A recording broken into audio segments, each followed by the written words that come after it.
좋아요와 구독하기는 사랑입니다. 네, 안녕하십니까. 2020년 6월 27일 한발앞서 소식을 전하는 고품격 부동산 토크쇼 부동산 별별 스타에 오신 여러분을 환영합니다.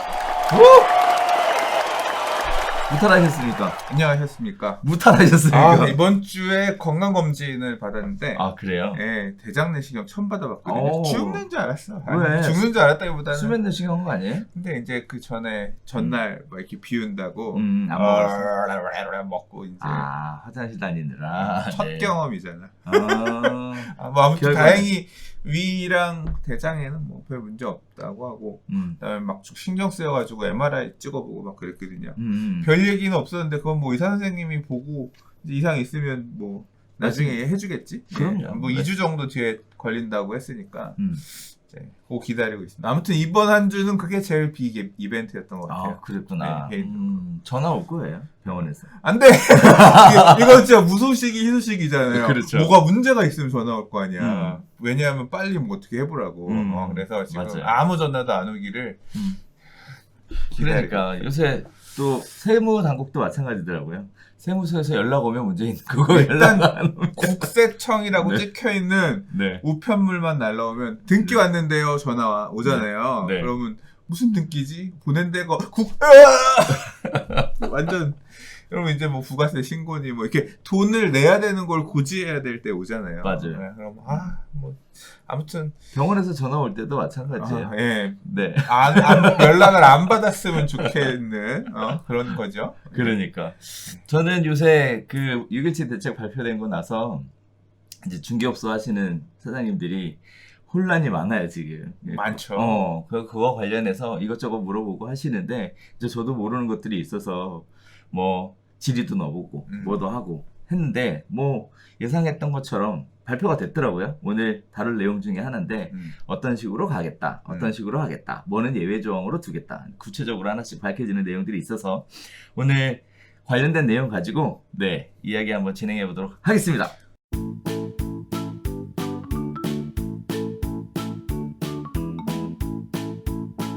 첫 번째 이야기입니다. 자, 벌써 약발 떨어진 6.17 대책, 마용성도 다시 15억 넘었다라는 얘기인데요. 매매가뿐만 아니라 전세가도 신고가 행렬이 계속되고 있다라는 겁니다. 자, 실제 정부 대책을 불러온 서울 강남권 반등에 이어서 강북 대장주로 불리우는 마용성의 주요 아파트 연초 하락분을 다시 메우고 나섰다라는 얘기입니다. 규제를 남발하다 보니까 오히려 효과가 떨어졌다라고 지적하시는 분들도 계시고요. 또 한편으로는 시장이 왜곡되어 가고 있다라는 얘기도 같이 나오고 있는 상황입니다. 자, 이촌동 대림 아파트의 115제곱미터가 지난해 말 기록했던 신고가 16억 원을 다시 회복했고요. 또 성동구의 서울숲 푸르지오 84제곱미터 아파트 역시 지난 13일 15억 원의 계약서를 쓰면서 신고가를 새로 썼다라는 얘기입니다. 한 달 전 12억 9천만 원보다 2억 원이 오른 가격이다라는 얘기. 자, 매매 가격이 지금 계속 올라가고 있다는 얘기와 함께 전세 신고가도 서울 전역에서 계속 나타나고 있다라는 얘기입니다. 올해 초 입주한 영등포구 신길 뉴타운 보람의 SK뷰가 전세가 84제곱미터 전세 계약이 보증금 6억 5천만 원에 이루어지고 있고요. 연초 대비 1억 원이 올랐다라는 얘기. 그다음에 송파구 헬리오시티 49제곱미터도 8억 2천만 원에 전세 계약을 했고요. 연초 대비 5천만 원이나 가격이 올라갔다라는 얘기입니다. 자, 이거와 관련돼서 많은 분들이 다양한 이야기들을 쏟아놓고 계시는데요. 뭐 시장 분위기는 여전히 달아올라 있다. 대책 가지고는 안 된다. 뭐 규제가 남발돼서 면역이 생겼다. 뭐 이런 얘기도 많이 하시고, 정책에 발표되는 거에 따른 오류가 있어서 그런 거다, 이런 얘기 하시는 분들도 있고, 또 한편으로는 이러한 부분들이 전세 가격 상승의 도화선이 될 것이다 라는 우려 섞인 목소리도 계속 나오고 있는 상황입니다. 어떻게 바라보고 계십니까? 근데 요번 6.17 대책 이 제목이 좀 그래. 네. 벌써 약발 떨어진 6.17 대책. 6.17 대책의 약이 뭔데? 뭐예요? 아니 6.17 대책이 예를 들어 머리가 아파서 두통약. 근데 지금 이게 지금 잘못됐다라고 사례로 나오는 그 약발의 효과는 머리가 아파서 두통약을 썼는데 두통이 잡혔다의 얘기가 아니라 손발이 저려 뭐 이런 얘기랑 같잖아요. 왜냐하면 6.17 대책의 내용을 보면 일단 비규제 지역, 그러니까 저규제 지역, 풍선 효과 이런 걸 막기 위해서 해당 지역들을 규제를 확대하는 내용이 하나였고, 그 다음에 말 그대로 이번 시장에서 대가리라고 할 수 있는 사관왕 얘기했잖아요. 내가 그거 트리플 다음을 몰라가지고 쿼드라. 네. 되게 아무튼 창피했는데. 네. 아무튼 그 토지거래 허가구역 묶은 것들은 말 그대로 잠실이라든가 아니면 청담 삼성 지역의 핵심 지역들을 토지거래로 허가 묶은 그렇죠. 내용이고 그다음에 정비사업 재건축의 2년 실거주 그다음 안전진단 강화 내용을 골자로 하는 부분들 그러니까 어떻게 보면 굉장히 타겟팅을 해가지고 규제를 했던 내용들이잖아요. 그렇죠. 근데 지금 이 사례들은 그 지역이 아니잖아. 그렇죠. 그러니까 규제가 들어가지 6.17 대책에서 약을 쏘지 않았던 지역의 가격이 올랐다는 얘기니까 엄밀히 말하면 제목이 잘못됐지. 벌써 약발이 떨어졌다 표현을 하기 힘들어요. 만약에 이걸 써놓고 삼성동 계속 올라, 잠실 계속 올라. 그러면 문제가 그러면 이제 약발이 떨어진 게 맞지. 예를 들어 대책 이후에 토지거래 허가가 묶였는데도 예를 들어 지금 이 토지거래 허가가 묶이기 전 6월 23일 이전에 뭐 21억까지 전고점을 회복한 거래가 나오고 그 이후에는 잠겼다가 아니라 허가를 받으면서 24억에 거래돼. 뭐 이런 거 나오면 약발이 없네. 약발이 이거 왜 했어? 뭐 이런 소리가 맞겠지만 이건 그 얘기는 아니니까. 그렇죠. 이런 판단은 조금 이르다. 다시 말해서 우리 지난번에 얘기할 때도 얘기했지만 6.17 대책은 타겟팅 대책이었기 때문에 어차피 이 대책과 상관없이 대책에서 배제된 지역들은 여전히 움직이는 흐름대로 갈 가능성이 높고 그렇다고 보면 추가 대책이 조만간 또 나오지 않겠냐 이런 얘기 했잖아요. 그렇죠. 그러니까 결국은 추가 대책 내놔라 이걸 갖다가 의도한 건지 기사에서 아무튼 이제 그런 부분이라고 할 수 있을 것 같아요. 그래. 시장의 불안 심리를 자극한 목적성 기사다. 뭐 아무튼 그러니까 약간 조금 6.17 약발다했냐라는 표현으로 얘기하기는 어렵다.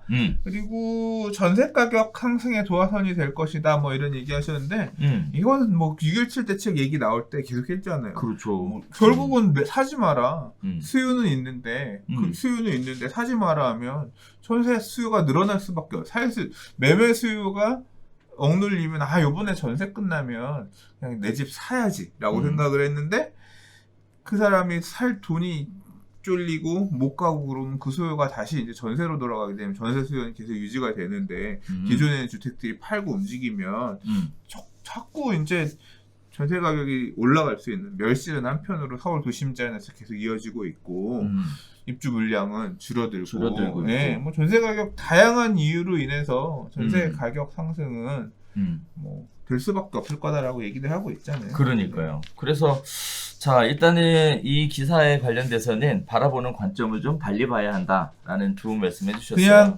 6.17 대책과 상관없이 가던 지역들은 그러니까 지난 12.16 부동산 대책 약발이 이제 어느 정도 다 해서 가던 애들은 쭉 가고 있는 상황이었는데 6.17이라는 타겟팅 대책을 썼지만 그거는 뭐 아직 먹히는지 안 먹히지는 좀 두고 봐야겠지만 그와 상관없이 12.16 대책 약발은 어느 정도 다 해서 움직이고 있는 모습이 드문드문 보인다. 지금 뭐 예를 들어 용산 아까 이촌동 대림 아파트는 여기는 용산국제업무지구 후광을 누린 서부 이촌동 아파트거든요.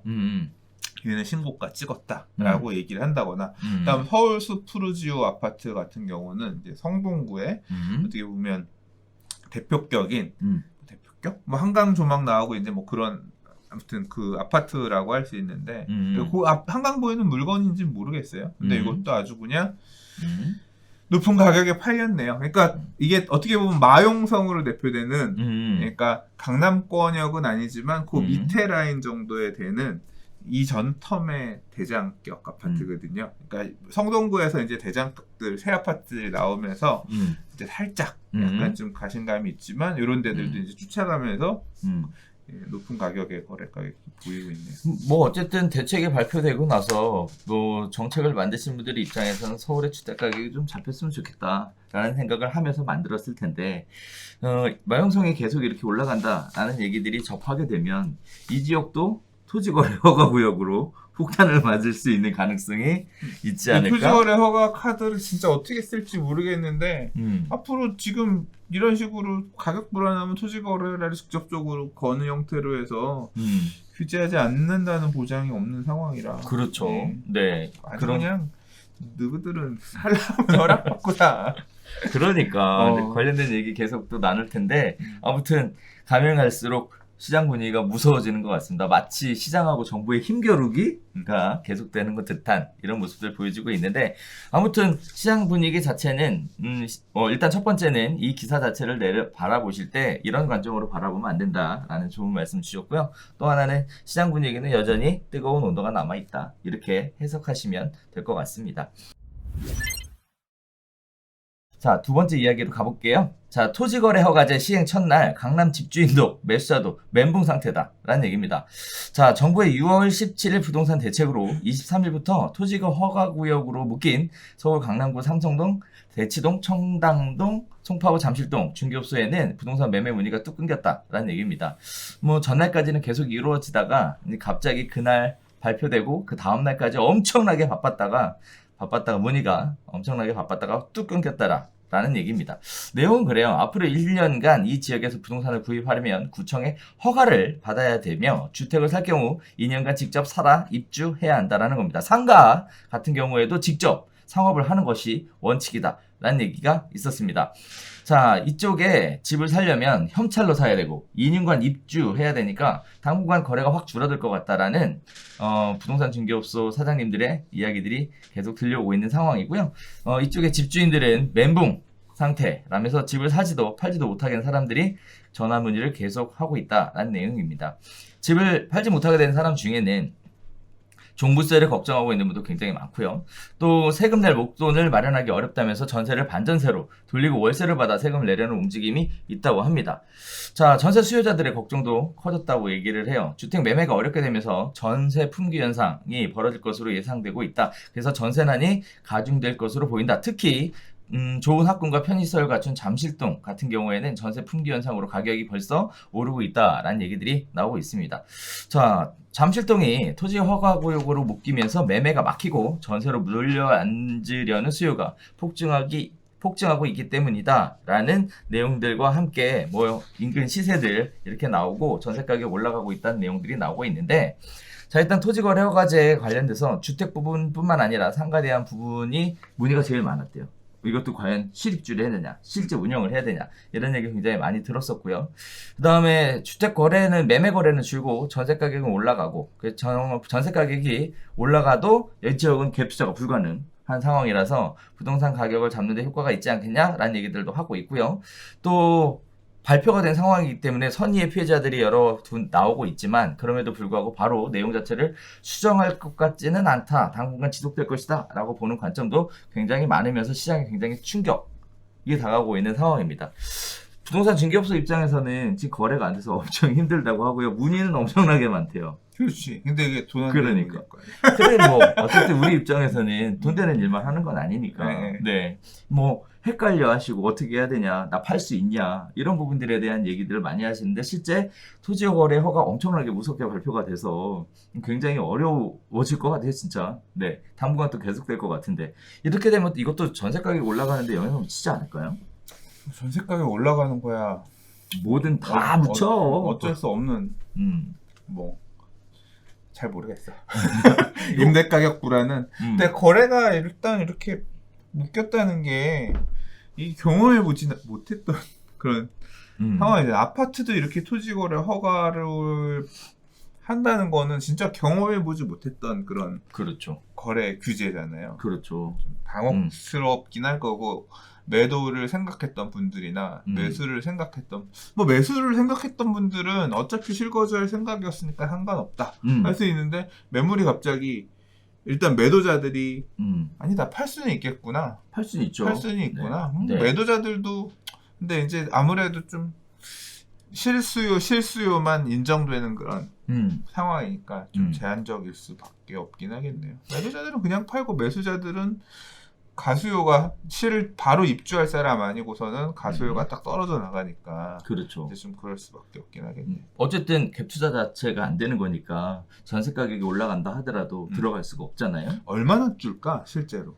일단은 지금 사실 매수자들 입장에서는 지금 보면 문의가 딱 끊겼다 그랬잖아요. 네네. 끊기는 게 정상이지. 그렇죠. 왜? 네. 규제가 나왔잖아.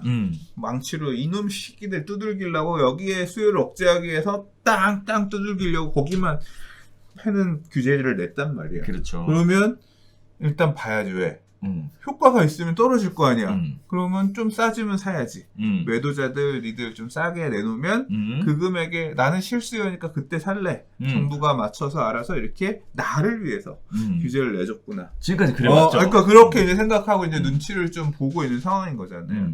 매도자 호가가 얼마나 떨어지는지 어쩌지. 왜냐하면 나는 자금 출처 준비, 어차피 여기 매수하려면 자금 조달 증빙까지 다 맞춰놓고 준비된 매수자만 들어갈 수 있을 거 아니에요.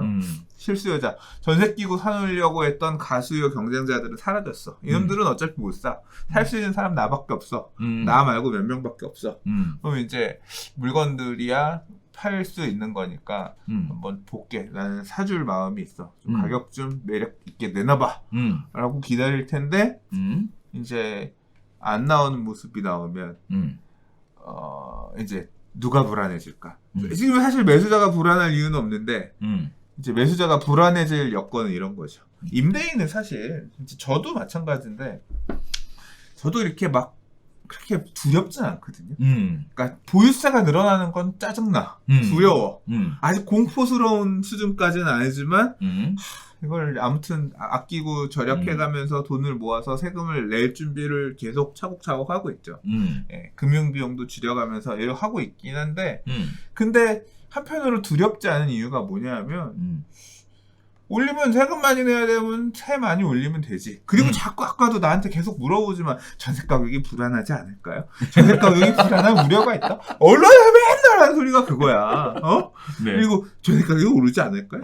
오르면 좋지. 나야 돈 받으면 되니까. 전세 가격 자꾸 불안을 조장해가지고 전세 가격이 진짜 불안해지면 전세금을 더 많이 받을 수 있으면 임대인은 다주택자의 경우에 임대인은 월세를 올려받든가 전세보증금 올려받든가 하면 그렇죠. 그 늘어난 수익이 주머니에 들어오면 좀 안심이 되잖아. 일단 기분이 좋잖아. 그래서 그래서 사실 이제 이 동네 그래서 지금 이 토지거래 허가 지역에서 망치를 뚫긴 지역의 매수자들의 공포는 언제 나오냐면 전세 가격이 올라가는 모습이 눈에 보이기 시작하면 공포가 생기는 거예요. 임대인들이 이놈 새끼들 좀 싸게 팔면 팔라 그랬는데 안 파는구나. 예를 들어서 전세가 10억이었고 매가가 18억, 19억 했었단 말이에요. 근데 이게 뭐 21억 고가 찍고 다시 17억, 16억. 내가 17억, 18억에 안 샀는데 이게 한 15억, 16억 떨어지면 사야지. 이런 마음으로 조금 토지거래 허가제도의 혜택 후반을 기다리고 있었단 말이야. 근데 10억 전세가 갑자기 12억, 13억 이렇게 올라가. 그러면 이제 어떻게 돼요? 매도자들은 나 전세로금 올려받아서 2, 3억 주머니 현금 더 들어왔으니까 종부세도 좀 한 몇 년 낼 돈은 주머니에 챙겨졌고 이 있는 돈으로 좀 어떻게든 나는 뭐 딴 거 할 수도 있다 뭐 이런 식으로 임대인 입장에서는 포지션이 넓어지잖아요. 굳이 전세 많이 올려받았는데 또는 2, 3억 올라간 금액만큼을 반전세로 돌려서 월세로 한 달에 100만 원, 뭐 몇십만 원 이렇게 받았어. 그럼 이제 또 임대인 입장에서 안심이 되잖아.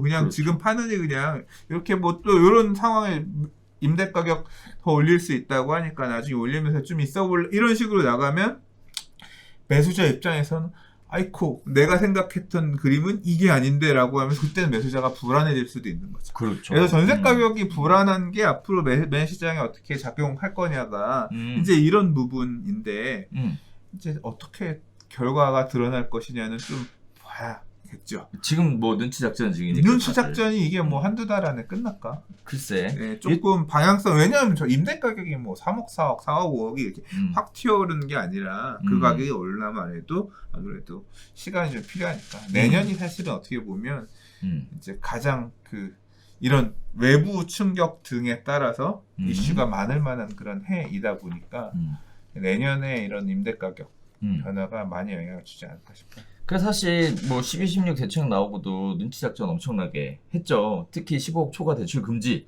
하고 나서 와 현금 들고 사겠어? 뭐 이런 식의 생각들도 사실 많이 나왔고 했었던 게 사실이에요. 근데 나중에 뚜껑 열어보니까 지방에서 현금 들고 와가지고 샀죠. 그때 이제 금매 잡은 사람이 위너. 그러니까 네. 그런 일이 있었고 그래서 이번에 토지거래 허가제 발표된 게 뭐냐면 그렇게도 하지 말고 들어 살아.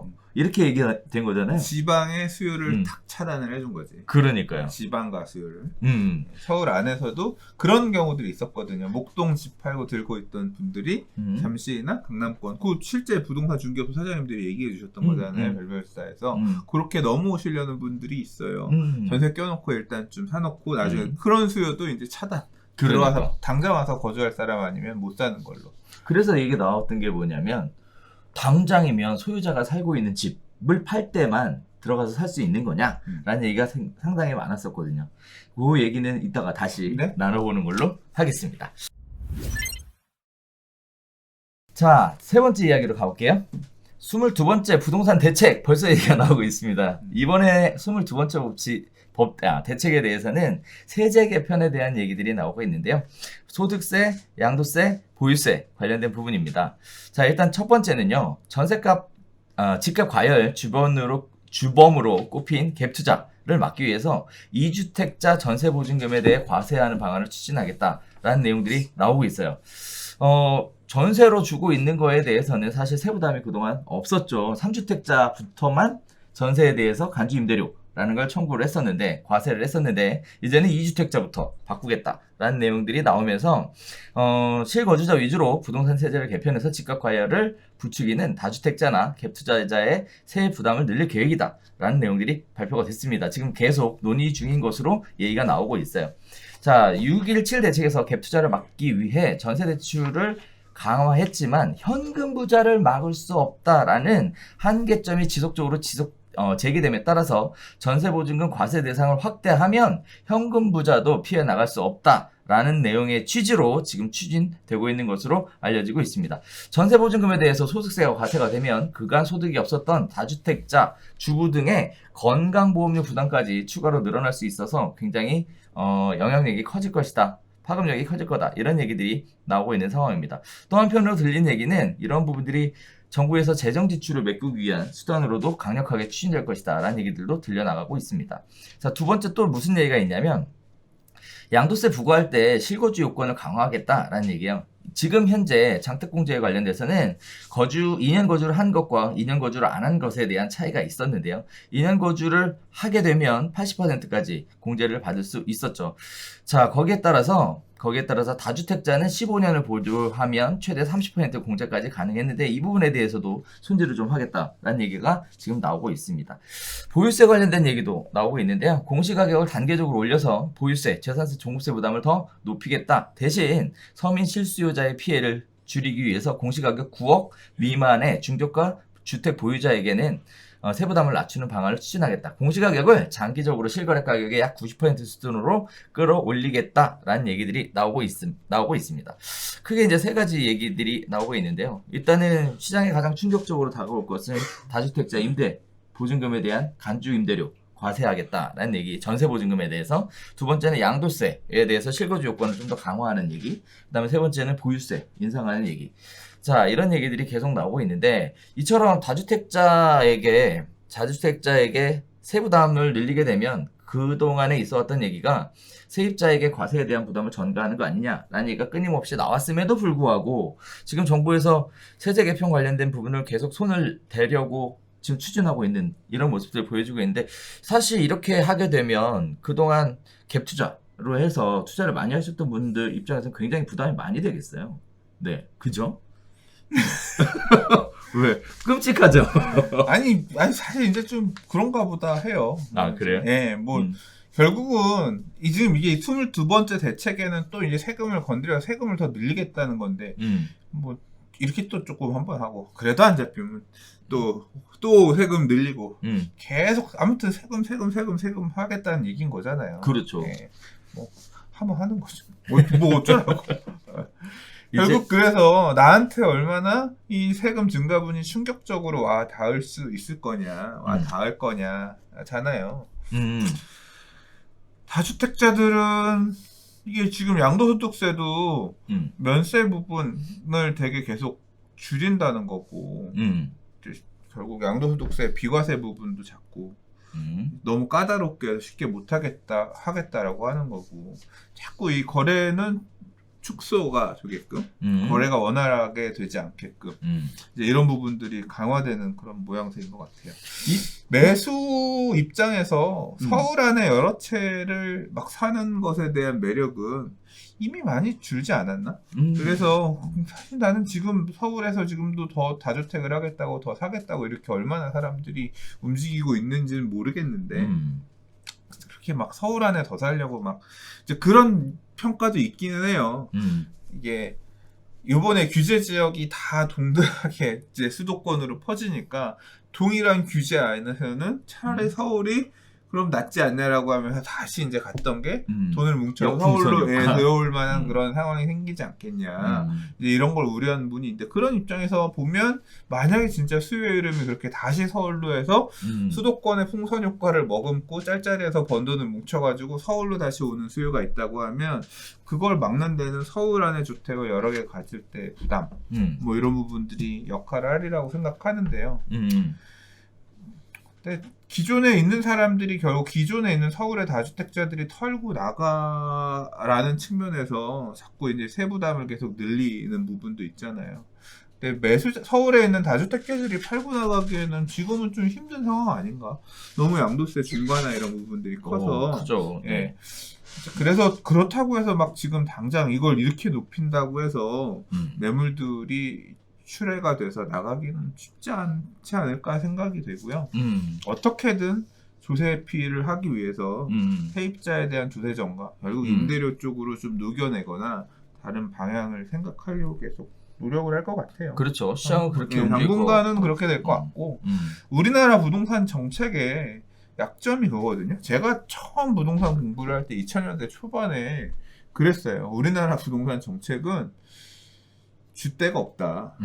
그게 우리나라 부동산 제도의 어떤 한계점이지. 문제다. 그래서 이게 처음에 뭔 소린가 했어요. 줏대가 없는 게 왔다 갔다 한대. 그래서 정책의 신뢰성이 없대. 그래서 아니 왜 신뢰성이 없어? 근데 한 15년 지금 이제 벌써 17년 18년 보고 나니까 이해가 돼. 왔다 갔다 해. 와리가리 해. 이렇게 갔다 저렇게 갔다. 이게 그래서 결국은 이 강력한 규제가 시장이 또 싸늘하게 식으면 이거 너무 과도해서 식은 거 아니냐 하면서 또 다시 다 없앨 거잖아. 단계별로 하나씩 이제 또 철폐하다가 다시 또 이제 또 무르익으면 그때부터 또 다시 조이고 왔다 갔다 요번에는 지금 이렇게까지 조였는데도 불구하고 안 잡히니까 더 조이는 수 있는 어떤 또 신박한 방법들을 계속 연구하고 있는 거잖아요. 맞아요. 네.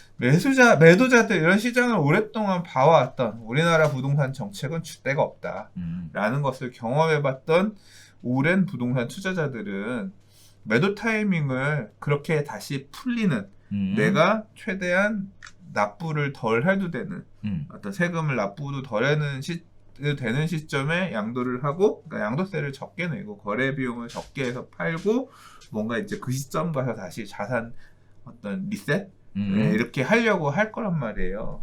그래서 지금 실제 이렇게 세금 부분을 더 강조하는 이런 부분은 기존의 다주택자들로부터 물건을 뽑아낼 수 있는 데는 어느 정도 한계가 있지 않을까 생각하고 오히려 이제 이 임대가를 높게끔 물건을 보유하게끔 하고 이렇게 늘어난 보유세 부담이 세입자에게 좀 증가될 가능성이 지금은 더 높아 보이지 않나 그렇죠. 생각하고 이렇게 양도소득세를 강화하는 부분도 결국은 시장이 작동하기 힘들어지는 거거든요. 1주택자도 이런 게 있잖아요. 내가 이 아파트에 20평대 들어가 살다가 조금 그냥 좁은 것 같아.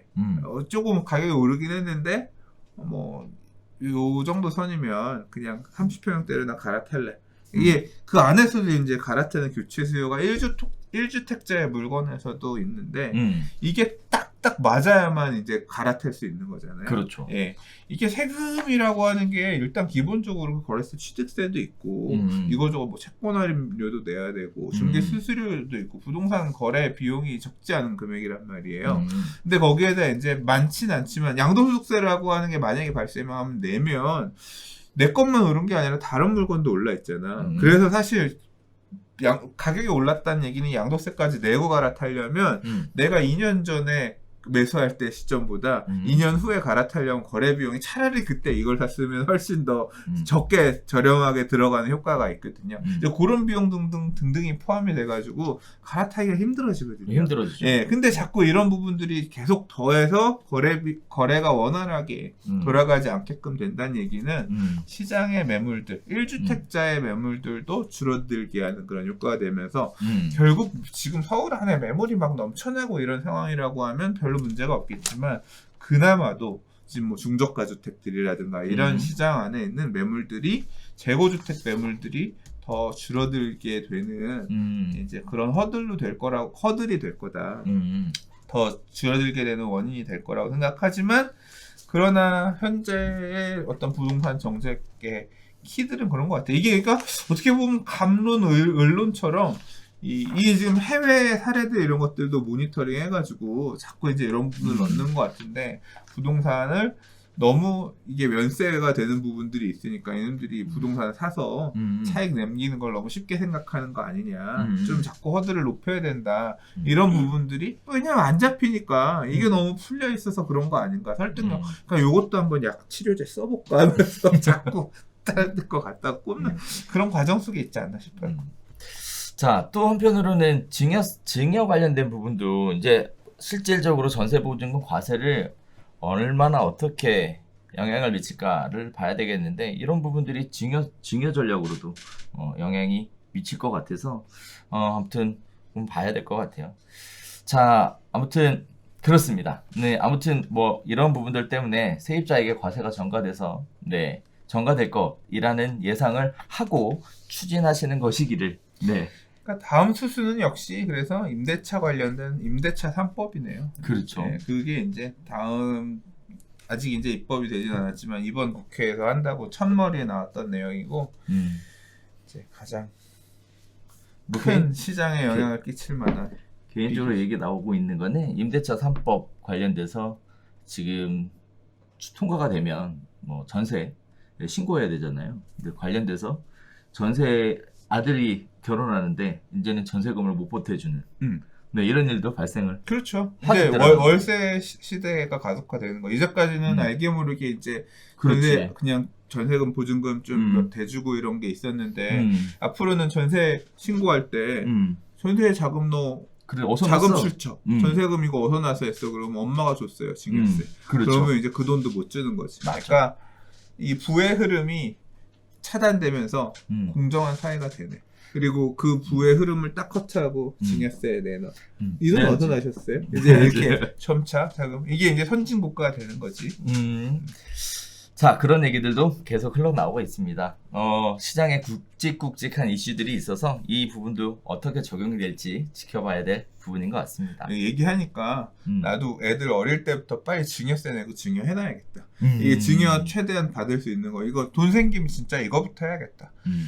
왜냐하면 그렇게 미리미리 10년마다 미성년자녀한테 10년에 2천만 원, 성년자녀한테 10년에 5천만 원 있잖아요. 그런 식으로 해서 자산을 줄 수 있으면 먼저 줘서 해놓고 그 돈 가지고 갭 투자를 어릴 때부터 20대부터 그건 아니야. 그건 아니고 일단은 통장을 미리 개설해주고 적립을 해주는 거는 좋은 방법인 것 같아요. 네. 그러니까 미리미리 증여는 그러니까 이게 이렇게 강화가 되면 강화가 될수록 나중에 가서 돈을 한꺼번에 주려면 증여세를 더 많이 내야 되니까 뿜빠에서 내려줄 수 있을 때 미리미리 해줘야 되는 그거 있잖아요. 원래 태어남 10년마다니까 태어나면 일단 2천만 원. 그 다음에 10살 되면 11살 또 되면 또 2천만 원. 그 다음에 성년 되면 20세 때 그때 5천만 원. 그렇게 주면 9천을 줄 수 21세에 9천을 줄 수 있어.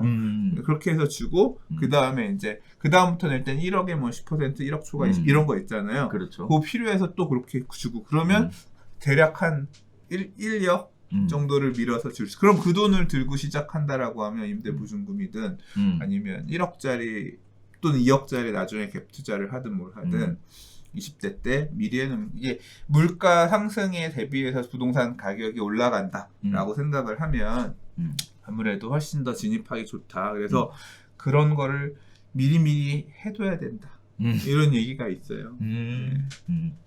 나 아직 안 했거든. 돈이 없어서 그렇군요. 빚 갚고 있는 중인데 빚 다 갚으면 해봐야지. 마찬가지입니다. 자, 네 번째 소식입니다. 10년 공공임대 서민도 6.17 대책의 날벼락이다라는 얘기인데요. 무슨 내용인지 한번 보겠습니다. 서민 실수요자인 10년 공공임대 분양전환 예정자에게까지 6.17 대책의 LTV를 적용하는 것은 부당하다라고 난리가 났습니다. 투기가 아닌 무주택 서민 실수요자에게 이 같은 규제를 들이대는 것이 부당하다라는 내용인데요. 내용은 그래요. 자, 2011년 수원 호매실 10년 공공임대주택 총 2,347가구 입주자 모집 때 미분양이 발생한 뒤 청약통장 없이 입주했다고 합니다. 전체 가구 수의 40%가 이렇게 청약통장 없이 입주를 했다는데요. 9년여가 흘러 조기 분양 전환을 신청했고 분양 대금을 치르기 위해서 은행에 갔지만 은행에서 17일 수원이 조정 대상 지역에서 투기과열지구로 지정된 탓에 LTV를 40%까지만 대출이 가능하다라는 안내를 받았다고 합니다. 기존에는 수원 권선구 같은 경우 지난 2월까지만 해도 비규제 지역으로 인해 LTV 70%를 적용받는 지역이었다고 하는데요. 청약통장을 사용한 10년 공공임대주택 입주자의 경우 종전에 LTV 70% 규정이 적용되지만 청약통장을 사용하지 않으면 장기거주에서도 강화된 대출 규제가 적용된다라고 해요. 거기에 따라서 규제 강화된 수도권 10년 공공임대주택 올해 분양전환 조기 분양전환 단지 총 1382가구 정도가 문제가 좀 생길 것 같다. 선의의 피해자가 발생하는 거 아니냐라는 얘기들이 계속 나오고 있는데 제가 보기에는 억울할 것 같아요, 진짜. 네, 어쨌든 뭐 나도 억울해. 왜 우리 동네 특이할 지구야? 그래요? 다 억울하지. 아니 왕관 하나 더 못 받아서 억울한 건 아니고? 아니야. 아니, 그러니까 이게 규제 지역들의 개개인들은 다 억울하지. 그러니까. 강남 토지거래 허가 지역에 있는 사람은 왜 안 억울해? 다 억울하지. 대출 아예 빵으로 안 해주는데 15억 초과 아파트는 빵으로 안 해주는데. 그렇죠. 그래도 9년이나 살았잖아요, 이분들. 하긴 기존에는 대출 이분들 같은 경우 이제 전환을 해야 되는 입장이니까. 그래서 9년을 살아서 자금 이제 전환할 이런 기회를 부분 마련을 때문에. 했어. 근데 LTV 70% 하면 살 수 있을 거라고 생각을 한 거거든. 근데 40%밖에 안 돼. 그래서 근데 이제 이런 몇몇 단지들의 상황을 봐서 해줄 수 있는 게 아니잖아요. 야, 니네는 투기가지구에서 그 아파트만 빵꾸나듯이 이렇게 빼줄게. 그렇게 해주면 좋겠지만 그렇게 하지 않으니까. 뭐 말씀하신 것처럼 이분 10년 공공임대 아파트 분양전환 아파트라는 특성이 있죠. 그렇죠. 공급할 때 월세 살다가 나중에 10년 뒤에 감정가격, 감정평가 금액 정해서 전환할 수 있게끔 일종의 말 그대로 서민들을 대상으로 임대료 내면서 사시다가 돈 마련해가지고 이제 전환하세요. 그리고 최대한 대출금 지원도 해드릴게요. 앞으로는 월세 내지 마시고 대출금 받아서 이자랑 원금이랑 상환하셔서 내 집 마련하세요. 뭐 이런 목적이 어떤 공공에서 어떤 주거복지 이런 차원에서 어떻게 보면 한편으로 준비한 어떤 그런 제도잖아요. 제도에 문제가 있긴 하지만 그래서 그것 때문에 시끌시끌하긴 하지만 그렇죠. 예. 조금 누군 봐주고 누군 봐주지 않느냐. 이거 말들 많죠. 왜 걔는 불쌍해? 나도 불쌍해. 걔가 불쌍하면 이게 사실 보면 끝도 없거든요. 그러나 말씀하신 것처럼 조금 어떤 예외에 따라서 유도리 있게 대출을 해줄 수 있는 이런 부분이 필요하지 않나. 이게 이제 규정의 LTV 40, 70 이런 차이인데 이것도 사실 약간 그런 게 있거든요. 분양 이게 약간 애매한 게 분양 전환 가격의 LTV 70%랑 그 다음에 이게 분양 전환이 사실 시가보다 싸잖아. 그렇죠. 시가에 40하면 이게 어떤 게 더 크냐에 따라서 시가를 좀 높게 봐주면 이거 분양 전환가의 70보다 시가의 40이 좀 높을 수는 없을래나? 그럼 범위 안에서 어떻게 되면서 이게 딱 이게 기립가에도 될 수 있을 텐데. 근데 아무튼 만약에 이분들이 이렇게 대출이 안 나와서 분양 전환을 못 받으면 그 다음 절차는 어떻게 되는 거예요? 그러면 이제 분양 전환이 안 되면 이 물건들은 따로 매각할 거예요. 그러니까 그럼 되게 억울하지. 아무래도 시가보다 저렴하게 분양 전환 받을 텐데 최근에 제가 읽은 기사 중에 미사의 부영 아파트가나 분양 전환, 조기 분양 전환은 5년짜리 하거든요. 그건 10년이 아니라 5년짜리라서 10년은 10년 뒤에 그냥 조기 전환, 그러니까 분양 전환 시점에 감정가 계산해가지고 그걸로 해서 처리하는데 5년 공공 분양 전환은 조성원가, 그다음 5년 뒤 감정가, 산술 평균, 그러니까 엠빵 하는 거예요. 조성원가 3억, 5년 뒤 감정평가 5억, 그럼 3 더하기 5는 8, 나누기 2, 4억. 4억 기준으로 이렇게 주거든. 그렇게 해서 한 가격을 정했는데 20평형대가 2억 4천, 30평형대가 3억 3천 정도거든요. 시세가 20평형대가 7, 8억, 30평형대가 뭐 9억 정도 하는데 3억. 당첨 이거 그냥 분양 전환 되자마자 6억 차익이 나는 거예요.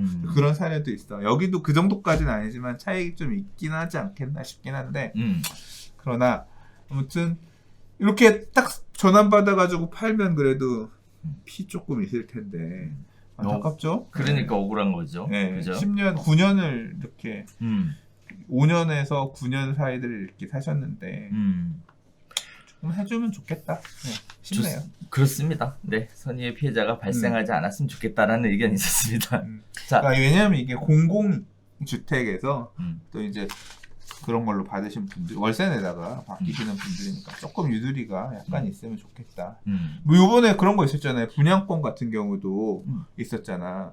그러니까 그 913, 요번에 617 대책 이전에 비규제 지역에서 분양받은 단지들 입주할 때 잔금 전환할 때 LTV 40% 묶이면서 난 대출 못 낸다. 그래? 그러면 617 이전에 한 경우라면 그 당시에 중도금 대출 범위, 그러니까 그 당시 분양가의 70% 중도금 대출 가능한 범위 내에서는 대출을 잔금 대출로 전환할 수 있게끔 예외 규정을 주겠다. 이제 이게 나왔잖아요. 뭐 이제 근데 그거 관련해서는 아니 무슨 소리냐, 시세의 70%를 해줘야지 피가 붙어서 가격이 올랐으니까 그거 기준으로 자금 마련했는데 나 선의의 피해자다. 그거는 약간 솔직히 내가 생각할 때 오바고 그거는 그 돈 더 받아가지고 이제 딴 데 쓰려고 그랬을 거 아니야. 그것보다는 분양 중도금 대출을 받았던 거 그대로 다 전환을 해줄게까지는 금감원 얘기를 했거든요. 여기도 그 정도의 유도리는 좀 주면 좋지 않겠나. 책정한 금액선에서의 종전의 70%였다고 하면 그 정도까지는 좀 해주는 게 시가의 뭐 70% 이건 아니지만 기존에 정해져 있는 전환 금액의 그 정도까지 좀 해주면 좋지 않겠나 그런 생각이 드네요. 네. 자, 5번째 이야기입니다. 국토부 유주택자 대치 잠실로 이사하려면 이유대라 토지거래 허가구역 관련 가이드라인이 제시가 됐습니다. 내용이 좀 복잡하면서도 한편으로는 복잡하던 것이 좀 정리가 되는 그런 모양새를 보여주고 있는데요. 임대기간 3개월 이하 남은 경우에는 전세 끼고 매입이 가능하다라고 합니다. 실제 거주, 영업 조건으로는 상가 주택 부분의 일부 임대는 가능하다라고 하고요. 유주택자는 허가구역 내 주택 매입 시 거주해야 하는 사유에 대해서 밝혀야 된다고 합니다. 자, 서울과 인근 지역 유주택자는 기존 주택 매각 또는 임대를 해야만 가능하다라고 하는데요. 주택 부분하고 상가 부분에 대해서 좀 구체적으로 얘기들이 나오고 있습니다. 자, 일단 배경은 그렇습니다. 토지거래 허가 제출할 때 토지이용계획서 상에 잔금 납부일이 2, 3개월 정도로 실제 잔금이 이루어지기 때문에 임대차 계약 만료일이 2, 3개월 남아있는 경우에는 그때는 소명하는 경우에 한해서 토지거래 허가를 해주겠다 라는 얘기가 나오고 있고요. 또 다른 지역에 이미 집이 있는데 대치 잠실 등으로 이사를 하기 위해서는 해당 지역에 거주해야 하는 사유, 저는 개인적으로 이게 좀 갸우뚱 하는데요. 거주해야 되는 사유에 대해서 납득이 되어만 허가를 해주겠다. 자, 그다음에 서울과 경기, 성남시 등 인접지역 거주 유주택자는 여기에 더해서 기존 주택을 매매 또는 임대하겠다는 계획서를 제출해야 한다라고 합니다. 자, 그러면서 얘기 나오는 것들이 공동명의로 갖고 있는 경우 30제곱미터니까 15제곱미터씩 이렇게 해서 공동명의니까 각각 개별 허가여야 해서 18제곱미터 미만이기 때문에 허가를 받지 않아도 된다라는 얘기가 있었으나 결국 국토부 얘기는 공유 지분 전체 면적을 합산해서 허가 대상 여부를 판단할 방침이라고 하고요. 또 분양을 통해 공급되는 아파트의 경우에는 토지거래 허가 대상이 아닌 만큼 2년간의 실거주 의무도 제외가 된다고 합니다. 거기에 따라 자유로운 전세 계약 체결이 가능하다. 전세 계약 전세 물량 늘려주려고 하는 분위기인 것 같아요. 상가 같은 경우도 굉장히 문의가 많았었는데요. 임대수익 확보가 주 목적이 되는 1, 2종 근린생활시설에 한해서는 해당 건축물을 실제 사용하는 경우에 한해 일부 시설은 임대를 허용하겠다라는 얘기입니다. 다만 소유주의 영업 공간과 임대를 주는 공간이 구분 소유 등으로 분리되어 있어야 하고요. 허가 신청 시 구체적인 임대 계획을 작성, 제출해야 한다라고 합니다. 자, 내용을 좀 정리를 해보면 그래요. 주택 부분하고 상가 부분으로 나눠볼 수 있겠는데요. 주택은 세입자가 거주하는 기간 3개월까지 세입자가 살고 있는 경우에는 주택거래 허가가 가능하고요. 또 거주해야 되는 사유가 밝혀져야 되고요. 매매 또는 임대계약서가 내야 되고요. 공동명의의 경우에도 허가를 받으셔야 되고요. 18제곱미터가 넘어가게 되면 분양은 허가 대상이 아니고요. 상가도 실제 사용을 해야 됩니다. 또 상가나 주택 같은 경우 일부분을 임대하는 경우에는 본인이 실제 사용하는 부분이 있는 경우에 한해서 가능하다, 허가를 내주겠다라는 내용인데요. 발표 때보다는 합리적으로 좀 수정이 된 것 같은데, 이런 부분들을 풀어준다고 해서, 이런 부분들이 합리적으로 바뀐다고 해서 막 수요가 늘어날 것 같거나 이렇게 굉장히 어려울 것으로 보여지는 부분들입니다. 어쨌든 시장의 혼선은 좀 많이 가라앉은 것 같아요. 이 부분 때문에 제일 문의 많았던 게 이거거든요. 네, 그럼 주인이 살려던 것만 내놔야 그것만 거래할 수 있느냐? 그럼 상가는 어떻게 하냐? 나는 지금 상가를 팔고 싶은데 상가는 거래 안 되지 이제. 왜요? 실제 사용할 사람 아니고서는 못 사니까. 그렇죠. 그리고 실제 사용 목적으로 상가를 살려는 사람이 얼마나 있겠어요. 별로 없지. 상가 그렇죠. 보통 어떻게 분양해? 임대 수익이 몇 프로입니다. 음. 이걸로 사는데 몇 프로 여기서 장사하시면 잘 될 거예요. 상가 더럽게 비싸잖아. 그러니까. 그러니까 상가 분양도 그렇고 이제 힘들지. 상가 분양 신규 입주 아파트 상가 분양도 장난 아니겠는데? 실제 사용하는 사람만 그렇죠. 허가 날 거 아니에요. 그러니까. 안 될 거 아니에요. 분양받은 경우에는 일단 되는데 뭐 매수하는 경우에는 안 되는 거죠. 네. 분양 그런가? 네. 분양받은 경우에는 상가 분양은 이것도 왜냐 아파트 분양은 상관이 없다 그랬는데 상가 분양은 또 똑같을 거예요. 괜찮겠네. 네. 상가 매수는 이제 어렵고 실제 그렇죠. 사용할 사람만 매수니까 매매는 완전히 좀 그렇죠. 잘릴 것 같고. 또 사실 이제 이거 내용 중에 보면 일단 먼저 주택 부분에서 보면 네. 이제 우리나라가 자유민주주의가 맞나? 네. 이게 니들 실제 거주하지 않을 거면 투기꾼 아니야. 이제 이런 식의 어떤 프레임이잖아요. 그렇죠. 이제 경제가 아니라 이제 딱 나뉜 거 아니에요. 경제로서 해석이 되는 부분이 아니라 실제 들어가 살 사람이 아니면 사서는 안 되는 안 사람. 된다. 이게 나 구청장을 설득해봐. 네가 음. 여기 들어가서 살겠다는 이유가 이 아파트의 전망이 너무 이쁠 것 같아서. 야, 씨발, 그게 이유가 되냐? 그럼 안 되는 거야? 해주겠지. 모르겠어. 이제 그런 재량권이 포함돼서 보고 막 그것도 국토부가 생각할 때 그런 재량권이 너무 남용된다 싶으면 그 권한도 다시 올지 모르겠지만 아무튼 좀 약간 씁쓸하다. 나는 씁쓸하다. 뭐 그리고 해당 지역에 거주해야 되는 사유를 제시해야 되고.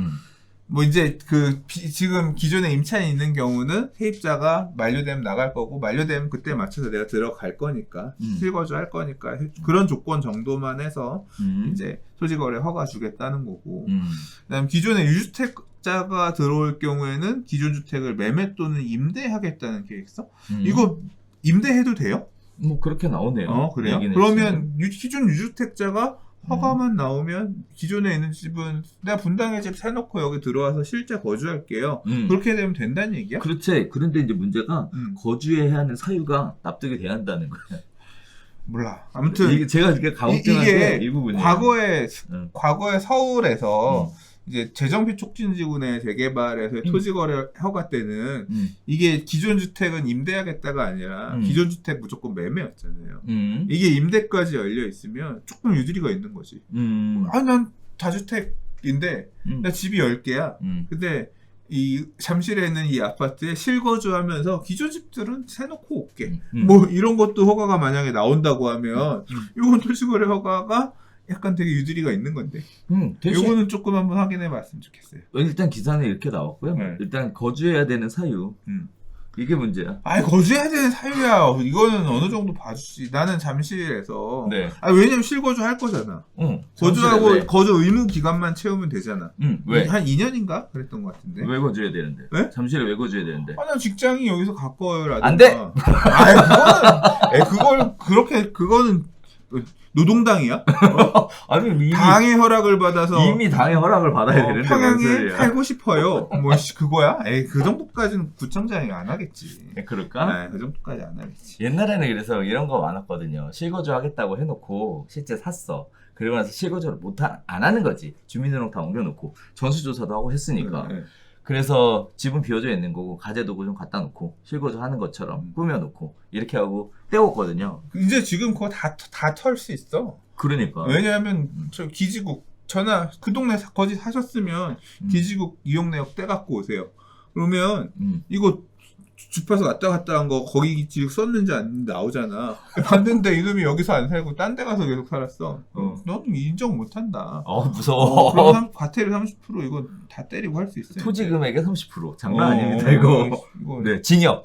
네, 문제야. 그러니까. 그리고 이제 이거 공유로 해서 음. 공동명의로 사면 지분으로 사면 허가 안 받아도 되는 거 아니냐? 이거 꼼수는 막았고. 그건 옛날부터 안 됐어요. 네, 그러니까 안 안 됐고 됐어. 사실 여기 빠진 게 하나 있어요. 뭐? 뭐가 빠졌냐면 신탁. 신탁의 경우에는 허가 대상이 아니거든요. 네, 신탁. 신탁은 돼? 신탁은 되는 거죠. 이번에도? 신탁은 원래 허가 대상이 아니에요. 네. 신탁은 실제 소유자가 바뀌는 게 아니잖아요. 네. 근데 이제 거기서 이제 더 나가면 점점점이에요. 네. 아직 구멍은 있답니다.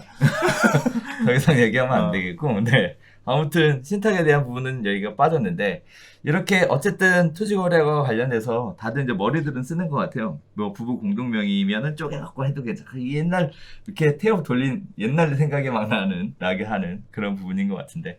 자, 상가는 그리고 이제 임대를 그러니까 이런 구분 상가들은 사실 거래가 되게 많이 제한될 것 같고요. 수익 목적의 구분 상가들은 안 될 것 같고 오피스텔도 막혀요.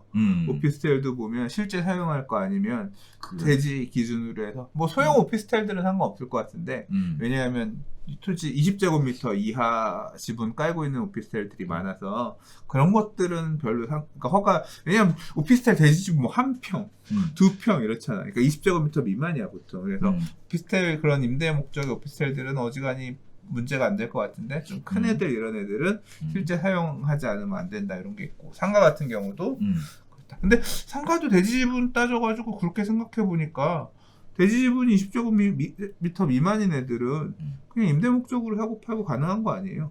지분으로 따지면. 그렇죠. 그럼 전용 면적 기준으로 10평 이런 애들이 용적률 200% 상가 이런 애들은 대지분 5평 이럴 테니까 20제곱미터 미만이잖아. 그러긴 한데. 근데 또 주거지역의 근생은 18.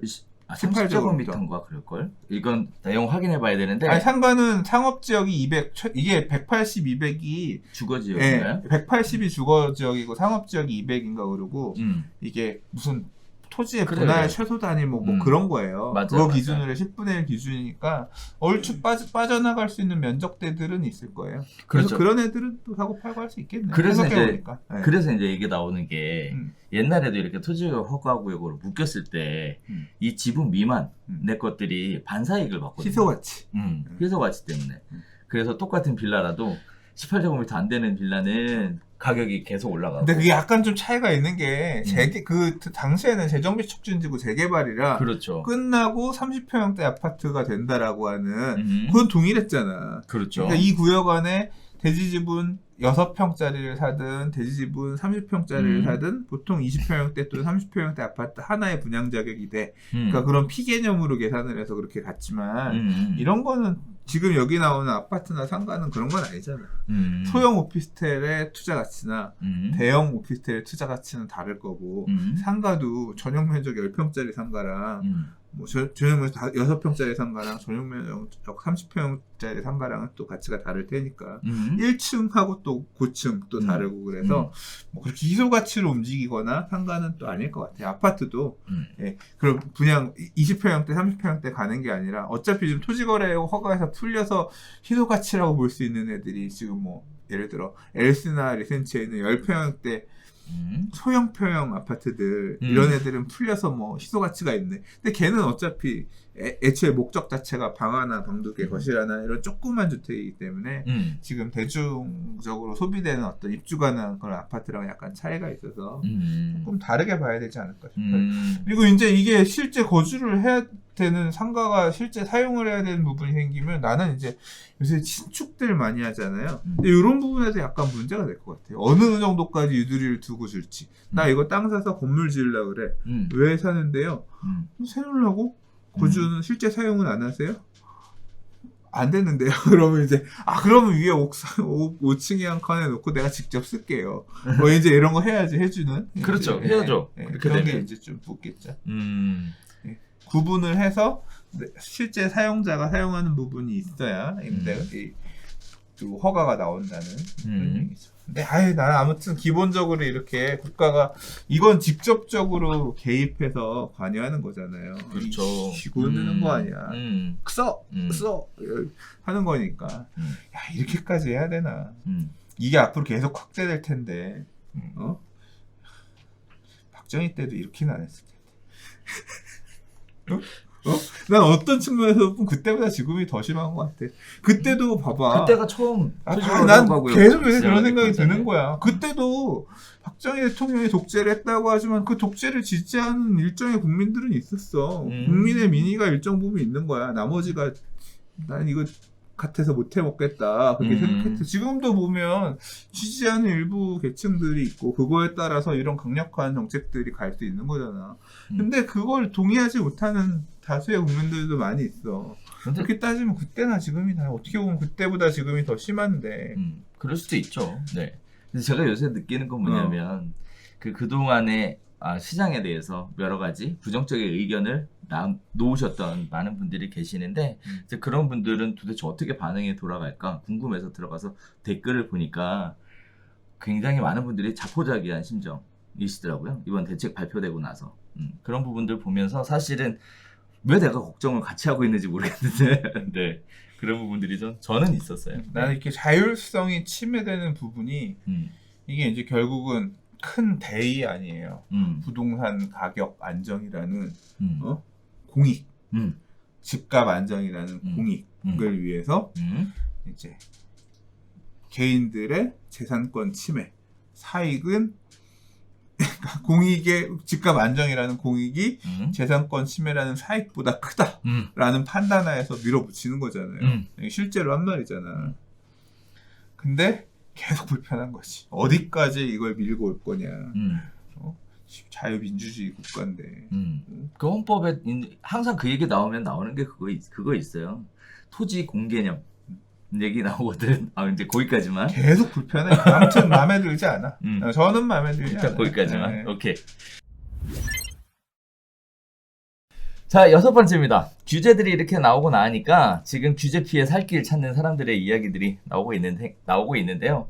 제도가 만들어낸 결혼을 했는데 혼인신고를 못하는 가족들의 이야기와 함께 세입자와 집주인 사이의 거리가 지금 굉장히 멀어져 가고 있는 이런 모습들이 보여주고 있습니다.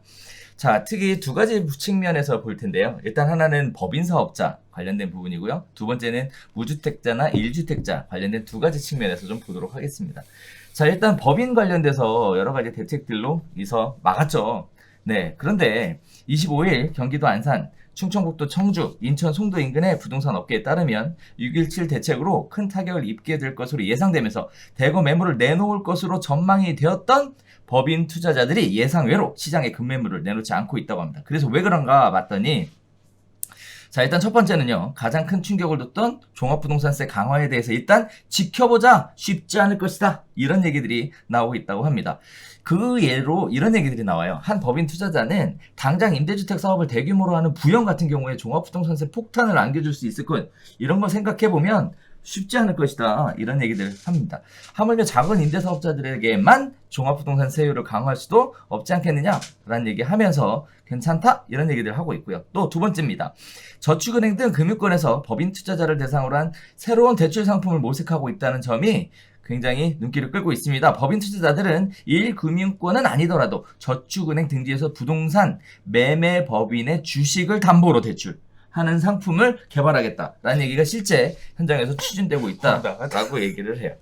자, 무주택자나 1주택자의 경우에도 마찬가지입니다. 예외 조항에 관련돼서 사람들이 계속 파고들고 있는데요. 내용은 그래요. 주택 매수를 위한 대출길이 막히고 전세자금 대출은 상대적으로 쉬워지면서 예비 남편이 전세자금 대출을 받아 전세 세입자로 살고 예비 아내가 전세자금 대출과 집 매매가의 차액을 부담하면서 1주택으로 결혼 생활을 시작하는 것이 대표적이랍니다. 혼인신고를 못하는 거예요. 이렇게 되면. 그죠? 세입자와 사는 네, 이런 가족. 애기는 누구예요? 애는 어떻게 낳아? 몰라. 낳지 말란 얘기지 지금. 네. 그러니까 애는 나면 그냥 엄마 저거에다 호적에 올리는 거야? 몰라 그건 묻지 마. 그건 마음 아파 지금. 그래서 예외 조항으로 나오는 것이 무주택 자녀 분가, 그다음에 부모의 별거 봉양, 해외 체류 같은 것들을 이용해서 규제의 허점을 이용하여 거래하겠다라는 얘기인데요. 어떻게 보면 이익이 보이니까 모든 가용할 수 있는 모든 수단을 동원해서 사람들이 움직이려고 하는 모습과 생각들이 보이는 부분이기도 하면서 개인 한편으로는 이거 보면 참 시장하고 정부하고 이렇게 머리싸움하는 기싸움하는 이런 모습들로도 비춰지는 모습들이 있는데요. 이렇게 생각하시는 분들한테 조언. 아니 지금 법인 같은 경우는 완전 필드에 저거잖아. 최첨단, 그러니까 항상 칼을 가장 창끝을 날카롭게 가르면서 찔러대는 분들이거든요. 나보다 훨씬 전문가지. 내가 조언할 게 뭐가 있어. 지금 봐요, 이거 일단 제가 얘기했던 것과 때깔이 다르잖아. 제가 얘기했을 때는 이게 전년도 법인세라고 이게 법인세라고 하는 게 그러니까 종합부동산세라고 하는 게 세부담 상한이 있어서 올해 얼마 냈으면 내년에 늘어나는 한도가 있으니까 범위내 내에서 늘어나니까 앞으로 한 2, 3년간은 버틸만 할 것이다. 당장은 막 다 던지지 않고 어차피 풍선 효과가 좀 더 이어진다고 하면 조금 10% 세율을 더 내더라도 상황을 봐가면서 양도할 거다. 그래서 급격히 물건이 던져지기보다는 시차를 둬가면서 물건들이 나올 가능성. 저는 이 정도 얘기를 했잖아요. 근데 이분들 말씀 봐요. 야, 우리가 무너지면 부영 같은 임대 그거 부영이 무너져서 가면 부영이한테 예를 들어서 종부세 이거 내라고 하면 그 지금 부영은 서울 말고 지방 이런 쪽에 아파트를 동으로 지어가지고 임대료 하고 있잖아요. 단지로 갖고 있잖아. 그러면 그 단지들 임대료를 몇 배씩 올리지 않으면 여기 그 보유세를 못 내니까 이 법인들은 무너지는 거 아니에요. 그렇죠. 또 그럼 이제 거기를 살려주기 위한 특례법 이런 게 나올 수 있긴 하지. 왜냐하면 몇 호 이상, 예를 들어 10,000호 이상 서민들 대상에 임대주택을 짓는 거기는 이거에 배제한다. 이런 식으로 걔네를 살려주기 위한 이런 걸로 빠져나가면서 또 만들 수 있긴 하겠지만 일단 대책과 상관없이 법안이 어떻게 되는지 봐서 그때 움직여도 늦지 않다. 이렇게 지금 판단하시는 거잖아요. 요것도 하나 이제 일단 대책은 나왔지만 입법되는 거 봐가면서 움직이자. 이 칼을 갈고 있는 분들은 그렇게 이제 시장을 보고 있는 거고, 그러니까 막 동요하지는 않는 거지. 그리고 두 번째 얘기가 나는 막 가는 게, 그래? 그러면 우리가 보통 물건을 살 때 사는 거 기준으로 해서 대출을 해줬지만 우리가 깔고 있는 우리 주택 부동산 매매법인은 우리 부동산 임대법인 매매법인은 자산 가치 얼마에 재고주택 얼마의 가치를 깔고 있는데 요 깔고 있는 이 자산을 담보로 해서 우리 주식을 담보로 해서 대출을 하는 일종의 유동화를 하는 거잖아요. 유동화. 그거를 1금융권에서는 안 해주지만 저축은행 등의 2, 3금융권에서는 해주겠다는 데가 나올 거다. 지금 만들고 있대요. 그럼 나오면 이제 우리는 돈은 집담보는 안 받고 우리 회사 주식담보로 해서 돈 끌어와서 더 살 수 있어요. 이런 식으로 가겠다라고 하니까 역시 빨리 가시는 분들, 앞서 가시는 분들은 쫓아갈 수가 없구나. 그래서 의외로 시장에 급매물이 나오고 있지 않다라는 내용들이 신빙성을 얻는 얘기인 것 같아요. 제가 앞서서 얘기했던 부분까지도 같이 맞물려서 보면 시장을 일단 보기는 본다는 거죠. 이분들도 급매가 막 엄청 튀어나오면서 급락할 거다라고. 왜냐하면 이 부동산 흐름은 계속 이런 거 하시는 분들이 계속 봐왔던 분들이 하시는 거잖아요. 그렇죠. 이게 바닥을 꺾으면 야 지금은 저평가다라고 생각하더라도 지하 1층, 지하 2층, 지하 3층까지 길게 가. 다시 불이 붙으면 어느 지역에 한번 불이 붙으면 쉽게 이렇게 물 뿌린다고 해서 쉽게 안 꺼진다니까. 이게 어느 정도 이 변곡점 갈 때까지 시간이 걸려. 지금 이제 주로 이제 이런 법인들이 서울보다는 이런 지방에 이제 그런 쪽에 가서 많이 하고 있기 때문에 지금 좀 더 큰 안목으로 시장의 흐름을 보고 계시다는 거죠. 그럼 반면에 무주택자나 1주택자는 어때요? 지금 이렇게 되면은 진짜 혼인신고는 어떻게 할 거예요? 근데 이거는 갑자기 요번에 기사가 나오면서 그렇죠? 이게 어떻게 보면 먹기 좋은 음식처럼 딱 마카롱처럼 딱 만들어져가지고 떠먹어달라고 기사가 자극적으로 사례가 나왔잖아. 근데 이런 방식은 지금 이 방식에 대한 얘기는 벌써 작년 재작년에도 있던 얘기예요. 신혼부부가 결혼 안 하고 일단 전세자금 대출로 전세대금의 80%까지 대출받아서 깔고 그 사람이 세입자가 되고 그렇죠. 임대인이 그 갭을 딛고 들어가서 주담대로 갭 투자를 해서 들어가서 해서 최대한 대출 많이 임대인, 임차인의 입장에서 같이 살면서 그렇게 해서 가는 꿀팁이다. 뭐 이렇게 해서 얘기가 있었던 건데 많이 있었지. 별별사 우리 할 때도 많이 얘기 나왔었지. 네. 뭐 하는 짓입니까 이게. 그리고 너무 대출이 많잖아. 그러니까 자기 자금이 너무 부족한 상태에서 이게 이름만 제가 별별수다 초기에 그런 얘기 했잖아요. 옛날에는 나도 사실 그렇게 시작하긴 했어. 뭐 현관문, 그 다음에 안방, 그 다음에 화장실 하나 정도까지는 저희 거고요. 나머지는 은행 거예요. 근데 이제 집값이 많이 올라줘서, 이제는 뭐 이제 거실에 주방까지는 우리 거, 방 2개 정도는 이제 은행 거예요. 뭐 이제 이런 얘기 했잖아요. 지금 이제 집값이 더 올라서 그 비중이 더 줄었지. 그리고 대출도 이제 상환하고 있으니까. 저 이번 주에. 거실 가져옵니까, 그래서? 그게 아니라 이번 주에 저 대출 네. 또 상환했어요. 아, 그래요? 제가 올해 내년에 계속 목표가 대출금 상환이라고 그랬잖아요. 사실 사용할 상가 이런 거 하나 살까 싶어서 고민하다가 아니야. 그냥 대출 상환하자 해서 했는데 이번 주에 가서 대출 금리 높은 거 상환하고 왔거든요. 계속 대출 이렇게 상환하면서 내 집을 키우고 있지. 근데 사실 그렇게 그게 맞죠. 그러니까 자기 자금이 없는 상태에서는 이렇게 대출을 좀 많이 껴서 움직이면서라도 내 집 마련 가는 게 맞지. 맞고 잘 하고 계세요.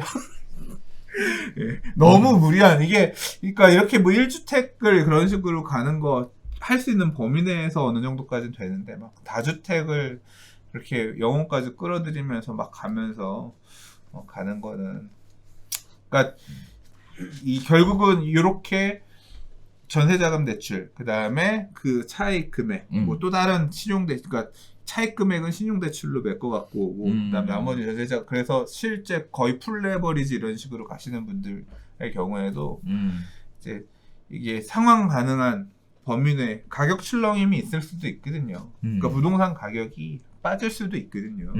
그런 경우에 내가 대출로 이걸 다 빚을 내서 들어왔는데 내가 5억에 샀는데 집값이 4억 8천, 4억 7천 이렇게 빠지면 우리가 깔고 있는 대출이 더 커지는 거예요. 멘붕이 옵니다. 그런 상황 오면 내가 왜 현타 옵니다. 내가 왜 이 짓을 해가면서 대출로 이렇게 가냐. 그리고 이제 그렇게 가격 까이면 하긴 뭐 이제 상환은 안 들어오겠네. 일부 신용대출이면. 그러나 뭐 그런 상황이 올 거다 이런 얘기보다는 좀 가급적이면 그 상환할 수 있는 범위를 초과해서는 지금 저금리니까 이게 버티는데 금리 변화 생기고 그러면 되게 힘들어집니다. 너무 지나친 무리는 안 했으면 좋겠어요. 네. 그렇죠? 저도 네. 그런 과정을 거쳐서 유주택자가 됐고 다주택자가 되기는 했으나 그렇잖아요. 그렇긴 했으나 그 과정으로 이렇게 가는 부분들이 잘못했다라고 어떻게 할 수는 모르겠는데 그러나 제가 장에서 힘들어 보니까 너무 무리한 부분으로 가니까 너무 고통스럽더라고요. 적절한 선을 어느 정도 지키면서 지금 막 다주택이 엄청 유리한 시기는 아닙니다. 까딱 잘못하면 골로 갈 수 있으니까 네. 주의하세요. 알겠습니다. 자, 7번째 이야기 갈게요. 세입자 어떻게 내보내나요? 이거 왜 생뚱맞은 이야기일까요? 서울 전세시장 규제에 따른 후폭풍이 지금 심각하게 작용할 것이 예고되어 있는 상황입니다. 자, 내용은 그렇습니다. 2년 이상 거주한 재건축 조합원의 분양권이 나가려면 2년 이상 거주를 해야 돼요. 거기에 따라서 재건축 소유자들이 들어가야 된다라는 거죠. 그러면 세입자는 나가야 돼요. 거기에 따라서 지금 가뜩이나 불안했던 서울 전세시장에 정부가 기름 부은 격 아니냐라는 얘기들이 나오고 있습니다. 자, 내용은 그래요. 재건축 조합원이 2년 이상 거주한 경우에만 분양권을 준다라는 내용이 발표가 되면서 전세 수요자들에게 타격이 클 전망입니다. 6.17 부동산 대책을 통해서 내년부터 재건축 조합 설립을 신청하는 단지의 경우 2년 이상 거주한 조합원에게만 새 아파트를 받게 하겠다 하니까 소유주 입장에서는 전세 계약이 아직 끝나지 않았더라도 갑작스럽게 재건축 사업이 진행될 경우 우려스러운 마음에 거주 요건 2년을 채우기 위해서 세입자를 내보내야 되겠다. 이렇게 생각한다는 겁니다. 자, 음마아파트의 경우 학군 때문에 전세살이를 하는 경우가 많아서 쉽게 타 지역으로 이사를 할 수도 없는 상황인데요. 업계에 따르면 음마아파트 4,400여 가구 중에 약 75%가 전월세를 끼고 있는 상황이라고 합니다. 만약 소유자들이 자기 집으로 들어가게 된다면 이 일대 전세난은 불가피할 것으로 예상이 되고 있는 상황입니다. 자, 규제 지역에서 주택담보대출을 받아 집을 사는 경우 집값과 관계없이 6개월 안에 입주를 해야 되는 내용과 3억 초과 아파트 신규 구입 시 전세 대출이 제한되도록 하는 내용도 전세 매물을 줄이는 요인으로 작동할 것으로 보여지고 있는데요. 보통 신축 아파트가 더 대거 공급되면 세입자를 구하려는 수요로 인근 전셋값이 내려가는 효과가 있었지만 전세대출 제한과 6개월 의무 전입 요건으로 세를 놓기보다는 직접 입주하는 집주인들이 상당할 것으로 보여지면서 전세 매물이 줄어들 것으로 이렇게 나오고 있는 상황입니다. 자, 교통, 교육, 여건을 잘 갖춘 재건축, 예를 들어 음마아파트 같은 경우에는 소유자가 지금 입주를 해야 되는 상황이 불가피한 상황이 벌어졌고요. 또 신축 아파트 공급 물량 폭탄에 따라서 전세가가 하락된다라는 공식도 깨져질 것이다 라고 예측이 나오고 있는 상황입니다. 결국 전세가격 불안 및 상승에 따라서 세입자들의 고민이 날로 깊어질 것 같고요. 또 한편으로는 이렇게 전세가격이 올라가게 되면 집을 또 사라는 것인가에 대한 볼멘 목소리도 나오고 있는 상황이고, 또 한편으로는 그동안 세를 놔서 갖고 있었던 집이 이제는 거주 요건이 그닥 좋지 않음에도 불구하고 억지로라도 들어가서 살아야 되는 이런 부분들, 또 세입자들은 집주인이 들어오면 또 집을 비워줘야 돼서 나가야 되니까 인근 주택가격을 끌어올릴 수 있는 이런 인근 주택가격 또는 전세 보증금을 끌어올릴 수 있는 이런 모습들이 지금 계속 물려서 나오지 않을까라고 하는데, 자, 일단 예를 들어 음마아파트의 75% 정도가 이렇게 임대로 세를 놓고 있는 상황이고, 음마아파트가 언제 조합 설립인가가 될지 모르는 상황에 2년 거주 요건을 채워야 된다 그러면 진짜로 들어가야 될 것 같아요. 이렇게 되면 세입자도 나가야 되고 애들 키우던 문제는 지속적으로 남아있을 거고, 그러면 이제 인근으로 이사를 가야 되는데 이런 부분들을 적용이 되면 진짜 시장에 큰 타격이 올 것 같은데. 일단 이 법률 개정, 재건축 법률 개정안은 봐야 돼요. 도시정법 개정안에 어떻게 이걸 그러니까 예외 규정도 엄청 많이 생길 거고, 당장 지금 뭐 이거 관련해서 기사들 엄청 나왔지만, 음마 아파트 안에서만도 8년 준공무 임대에 집어넣은 집들 되게 많이 있고, 그래서 그 사람들 물건들을 어떻게 이 분양 자격을 줄 거니까, 그렇죠. 그 문제에서부터 되게 이슈가 많은데, 그것만 빵꾸가 있는 게 아니에요. 그러니까 제가 생각할 때는 누가 생각한 규제인지 모르겠지만 실거주는 정이고 임대는 적폐다. 뭐 어떤 이런 프레임이 만든 진짜 멍청한 법률 개정 아니에요. 실거주는 정당하니까 뭐 거의 그런 거 아니에요. 야, 재건축으로 새 아파트 받으려면 이 눈물 나는 데에서 2년 정도는 살았어야 그 영광의 자격을 줄게. 뭐 이런 수준의 규제잖아요. 그거 없으면 안 된다는 건데, 이게 왜 얼마나 같냐면 보세요. 이게 분양 신청을 못 한다는 법률 규정이에요. 자, 2년 거주를 안 했으면 분양 신청을 하지 못하고, 분양 신청을 하지 못하면 청산된다 뭐 이런 개념이잖아요. 그럼 분양 신청 끝나고 나면 자, 분양 신청이 끝난 다음에 이걸 매수하는 사람은 어때요? 그때는 상관없어? 왜? 모르지. 그러니까 어떻게 이걸 어떻게 규제를 할 거니까 그 다음부터도 계속 빵꾸야. 아 그러면 2년 정도 거주를 한 사람만 조합원주의 승계가 가능하게 할 거냐? 이 집에 살지도 않았는데 어떻게 2년 거주 요건을 채워? 전세로 2년 산 이력이 있는 사람만 들어가서 살 수 있어? 그래야 합리적이잖아요. 또는 그러면 분양 신청이 끝났다고 하더라도 조합원주의 승계는 2년 뒤에 실거주를 채우면 그 이후에 가능하다. 뭐 이런 식으로 그럼 규제를 또 2년 이전에 만약에 이주해서 들어가면 그러면 그때는 청산되는 거야? 그것도 말이 안 돼.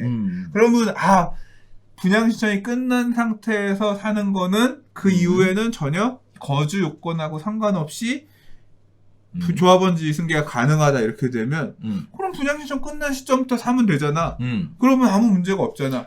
그러니까 이걸 어떻게 줄 거냐에 따라서도 경우의 수가 많아. 구멍이 계속 생기는 거예요. 그 뒤까지도 이걸 규제하려면 말이 안 되는 경우가 너무 나오는 거지.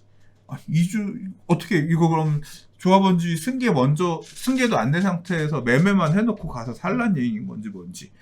그러니까 사건 사고가 나올 수밖에 없고 그걸 예외 규정으로 어떻게 핸들링할 수도 없는 그런 거예요. 그리고 당장 이거를 입법한다고 하더라도 그리고 제일 큰 문제 투기가해지구가 아니었는데 분양 신청 전에 투기가해지구가 아니었는데 예를 들어서 분양 신청하는 날 갑자기 하기 전날 투기가해지구 지정이 돼버려. 그러면 비규제 지역이어서 2년 거주 요건 없었는데 갑자기 2년 거주 요건이 생겨버렸어. 그럼 그 사람들 다 청산이야?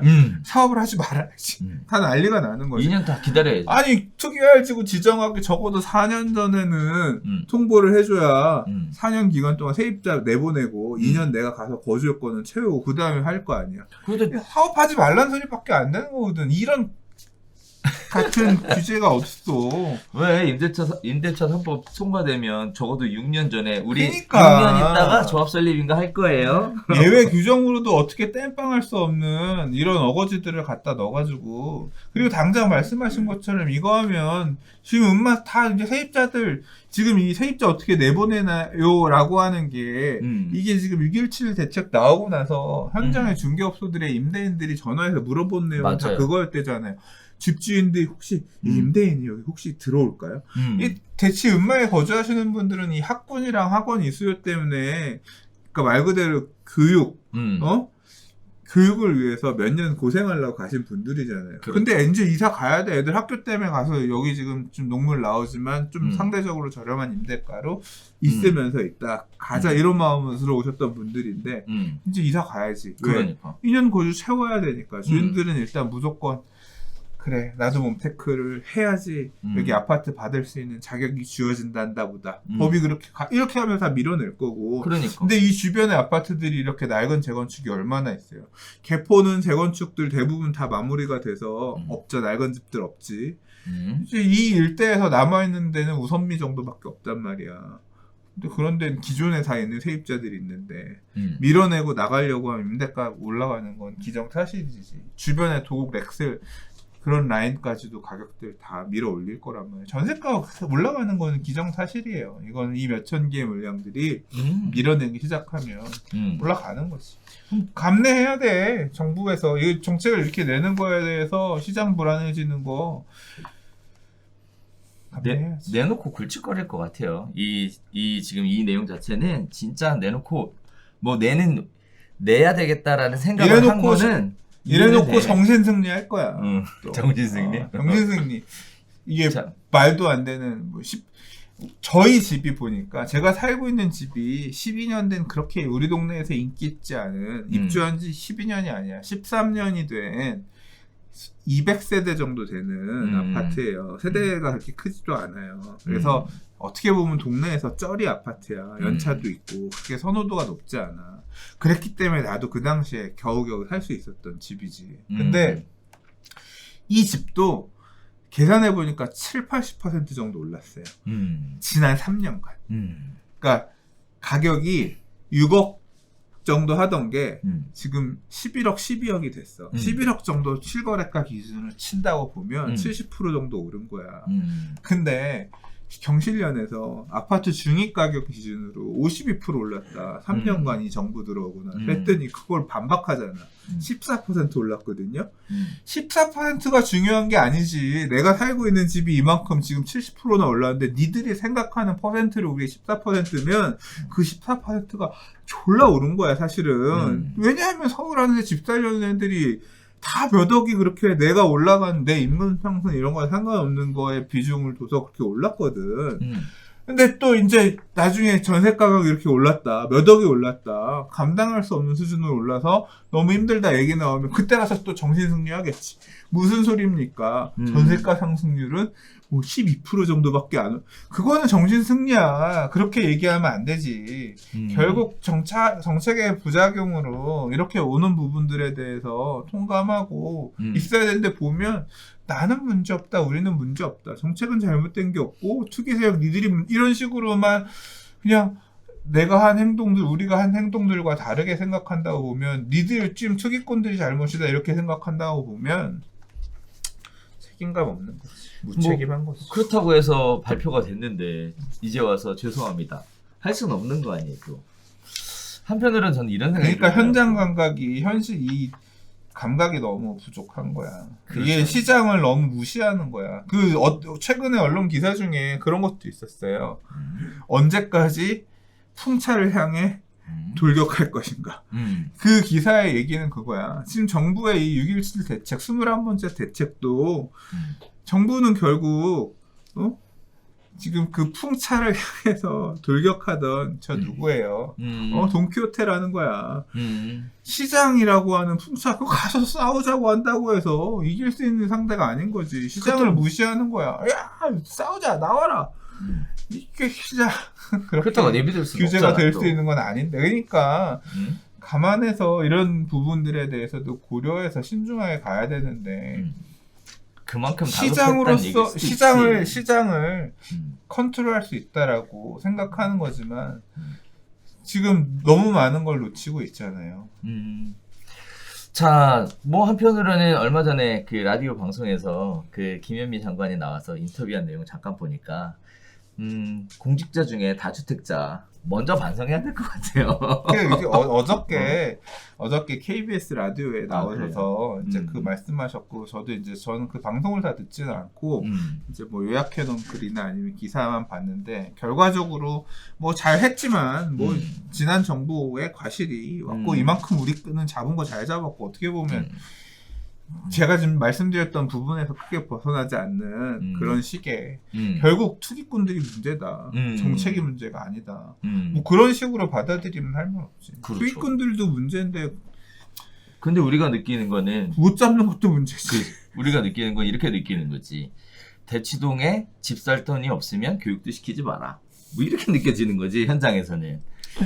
뭐 글쎄요.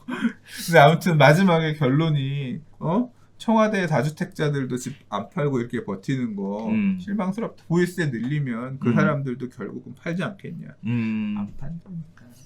그들이 안 팔면 판다니까. 정책이 효과가 있겠네. 그들이 아니 팔면. 그 옛날에 있잖아. 네. 저 옷을 두텁게 입고 있는 저 사람은 어떻게 하면 옷을 벗길까? 무슨 이소부야. 맞아. 그래서 찬바람을 계속 이렇게 불었더니 어떻게든 바람을 얻는 그렇게 못하고 나중에 햇볕이 쨍하게 내리쬐 옷을 벗었잖아. 그렇죠.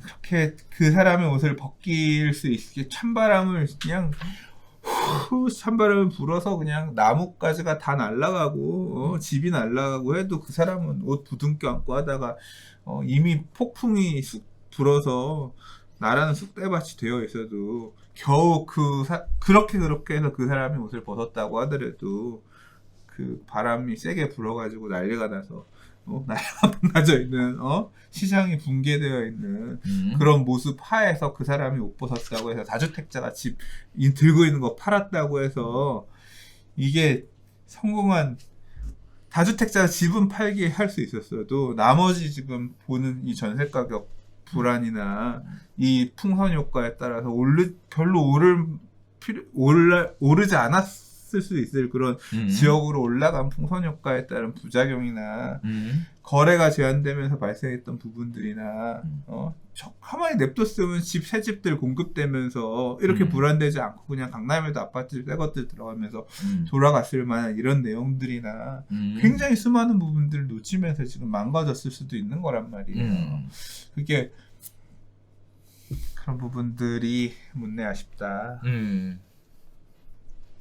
아쉽다.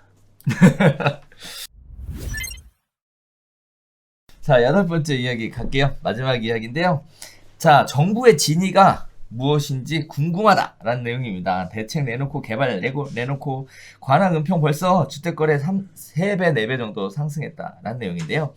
한쪽에서는 6.17 대책 등으로 집값 잡겠다면서 연일 강공장세를 취하고 있는데 동시에 부동산 시장에 영향을 미칠 만한 굵직한 개발 이슈들은 지속적으로 쏟아내고 있는 진위가 뭐냐라는 겁니다. 이미 규제로 꽁꽁 묶인 서울의 경우 규제보다 개발 이슈에 시장이 더 민감하게 반응하고 있는 상황인데 이와 같은 상황에서 정부의 의도와 상관없이 개발 이슈가 집값을 더욱 끌어올리고 있다라는 비판이 이어지고 있습니다. 뭐 다들 아시는 것처럼 강남 지역의 현대차 글로벌 비즈니스 센터, 잠실 마이스 개발 사업, 영동대로 복합 개발 사업 등 각종 개발 호재의 영향으로 잠실 등 4개 동의 아파트 가격이 일제히 들썩이자 토지 거래 허가 구역으로 지정을 했습니다. 그런데 여기에 나가서 관악구 은평구를 잇는 서부선 경전철 사업이 또 문제라고 얘기를 합니다. 그래서 서부선 경전철 사업으로 인해서 지난 22일 민간 투자 사업 적격성 조사를 통과했다는 소식이 알려지면서 관악, 은평구 일부의 아파트 단지들이 거래량과 실거래가가 큰 폭으로 상승하고 있다는 기사입니다. 자, 은평구도 사자 행렬이 이어져서 서대문구도 꿈틀거리고 있는 상황이라고 하는데 전부 다 서부선 경전철의 호재를 직접적으로 받을 수 있는 지역들의 아파트 가격이 올라가고 있어서 30평대 10억 클럽에 더욱 가까워지고 있다라는 얘기인데요. 자, 부동산 시장이 안 그래도 뜨거운데 이와 같이 불쏘시개 역할을 할 수 있는 개발 사업에 대한 발표 과연 필요했을까?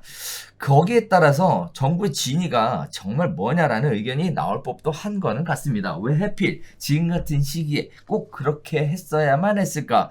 자, 주택 공급에 대한 발표를 위한 개발 사업에 대한 건 어쩔 수 없다 하더라도 지금 주택 공급하고는 아무 상관없이 뭐 지금 교통수단에 대한 발표가 지금 시장을 불안하게 만들고 있다라는 내용인데 어떻게 보세요, 이건? 글쎄요, 나는 뭐 정부의 진위가 아니라 이거 해야 되는 거 아니야? 해야 돼? 그럼요. 하기로 한 거니까? 그럼 해야지. 하기로 한 거니까? 수건 사업들인데. 수건 사업. 도로를 잇는 서부 경전철. 이게 지금 벌써 내가 본 것만도 10년이 넘었는데. 아, 그렇죠. 네. 엄청 끌기는 했지. 네. 그래서 이게 교통의 어떤 뭐라고 표현을 해야 돼? 아무튼 연결이 되지 않고 있던 지역들, 지하철역 없고 그래서 그런 지역들이 있는 주요 업무지구를 잇는 그런 사업이니까 어떻게 보면 이제 이런 교통 철도를 놓고 하는 이런 사업들이 지금 이 핵심 지역, 인기 지역으로 맞물리고 있는 그런 지역들의 주거 수요를 분산하면서 장기적으로는 그러니까 철도가 놓인다는 얘기는 장기적으로 주거 수요를 그 철도를 따라 넓게 분산을 해주면서 주택, 그러니까 효용이 있는 주택을 공급해주는 역할을 해주거든요. 그렇기 때문에 이런 사업들은 저는 긍정적인 역할을 하리라고 봐요. GTX도 마찬가지고 GTX가 연결되는 그 동네 측면에서 볼 때는 호재지만 결국 그 지역으로 서울의 주거 수요가 분산되면 서울의 주택 가격이 장기적으로 안정화되는 데는 영향. 그러니까 지금 뭐 예를 들어 서부선 같은 경우는 여의도가 물리잖아요.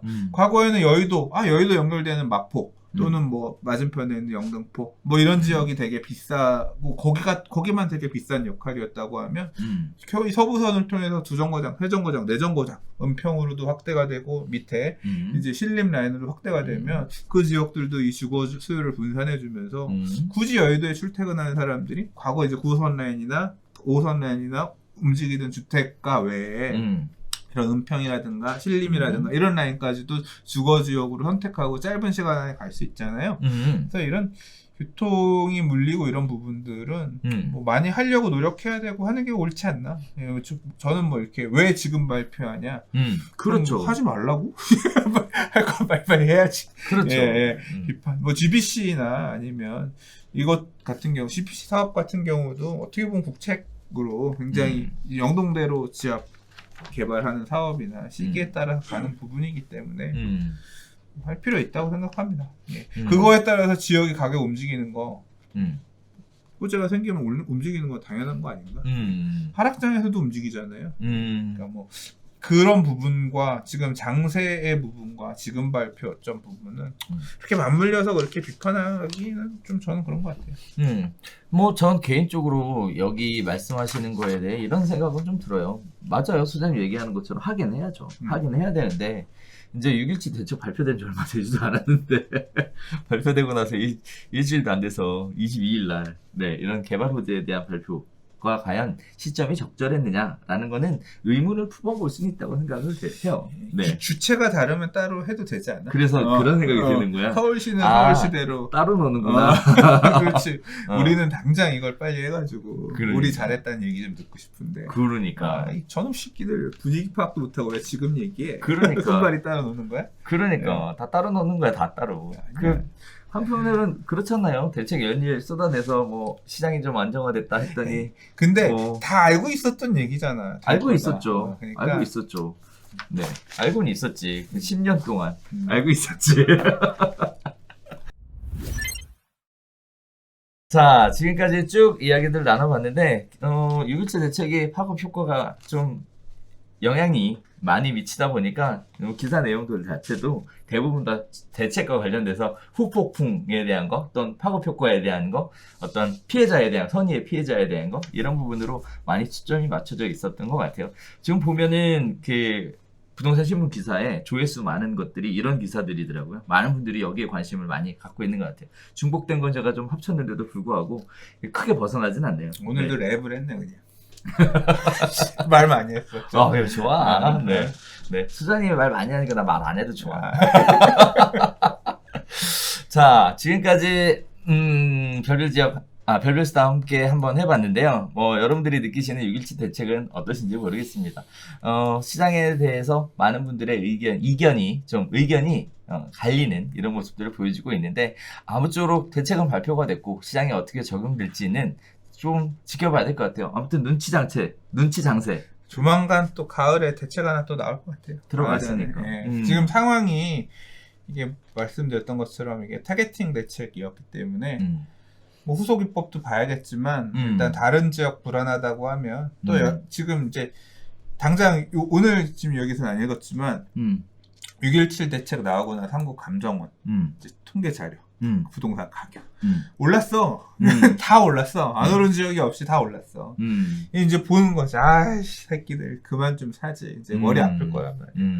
이제 정부 입장에서도 간과할 수 없는 부분이고 이제 또 뭔가 그래서 당장 이제 바로 아마 올게 요번 대책 다음 대책에서는 이제 임대차 관련된 내용들이 세금하고 네, 임대차 아까 그 뭐 22번째 뭐 단독 해가지고 한 언론사에서 보도한 건데 그 22번 대책도 뭐 결국은 항상 이제까지 해왔던 게 이제 그런 간접적인 그러니까 세금이나 이런 것들은 간접 규제잖아요. 그렇죠. 시장에 들어가는 대출을 쪼이거나 간접 규제였는데 그런 간접 규제뿐 아니라 뭐 좀 더 직접적인 규제가 포함된 당장 뭐 김포 이런 데들 가격 튀어오르고 이런 것들 가만 안 둘 거기 때문에 그렇죠. 그래서 직접적인 규제 지역, 그러니까 조정 대상 지역이나 투기가열 지역을 더 선제적으로 더 확대 적용하는 뭐 이런 내용들까지도 포함된 또는 토지거래 허가 구역이 좀 더 확대 지정되는 내용이 포함된 직접적인 규제책이 뭐 이런 상황이 계속 이어진다라고 하면 뭐 추석 이전에 또 우리 항상 보면 그렇잖아요. 부동산 규제책이 8월달, 9월달 많아요. 8.2 대책, 8.3.1 대책, 9.13 대책 이런 것처럼 여름장 분위기 돌아가면서 보고 또 나올 가능성이 굉장히 높지 않나 싶네요. 이런 상황이면. 자, 지금까지 함께 해봤는데 저희가 다음 주에 또 새로운 소식 가지고 찾아뵙도록 하겠습니다. 아무튼 무탈하시고 다음 주에 새로운 소식으로 인사드릴게요. 감사합니다.